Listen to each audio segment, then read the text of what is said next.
यांनी काय प्रेरणा माहिती आहे ते कसे उद्योग आणावे, कसा विमानतळ आणावा, कसा सुरू करावा, हे गण्य तरी आहे. 5 मिनिटं शुद्ध मराठीच्या सभागृहात तरी बोलले का हे? 10 वर्ष होते आमदार म्हणे मी टाळा मारतो विमानतळाला टाळ. कधी जातो सांग रे मला. टाळ मारूनच जातो मी, आज सांगायला आलोय ते मारूनच जातो. नाही तुझ्या घराला जाऊन टाळ मारणार तर नारायणाने नाव सांगणार नाही, नाव सांगणार. कोणाला धमक्या द्यायचा? माझ्या लोकांना मला त्रास द्यायचा नाही जिल्ह्यात त्या मी कधी प्रयत्न केला नाही. लोक सुख समाज आनंदाने जगावे. सुख म्हणजे काय त्यांना कळावं, आनंद म्हणजे काय तो त्याला आनंद लुटता यावा यासाठी मी प्रयत्न करतो. सगळ्या प्रकारचं शिक्षण. आज सांगा आपल्या 10वी 12वीचा रिझल्ट बघा कोणामुळे? गुणवत्ता यादी 8 10 11 12 विद्यार्थी येतात, मेरिट मध्ये येतात.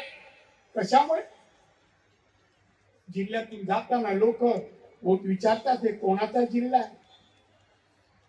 शिवड मी आणत होतो मालवणला, 100 कोटी जमा केले महाराष्ट्र शासनाच्या बँकेमध्ये जमीन ऍक्विजिशन करायला. कोणी विरोध केला? कोणी विरोध केला? कुठलीही गोष्ट त्या रत्नागिरीमध्ये वीज प्रकल्प पाहतोय 1.25 लाख कोटी खर्च होऊन तो पेट्रोलियम प्रकल्प येणार आहे. 1.25 लाख कोटी. याचे विरोध. 2.5 वर्ष सत्ता यांची होती. एक तरी उपक्रम, एक तरी कामगार कामाला लागेल असा उपक्रम. मोठे मोठे प्रकल्पाला विरोध. तोडपाणी का तोडपाणी का?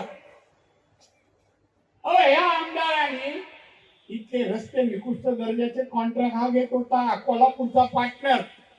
आता सत्ता आमची आहे. सगळ्या केसेस काढल्या ना पळता मी थोडी होईल तुला.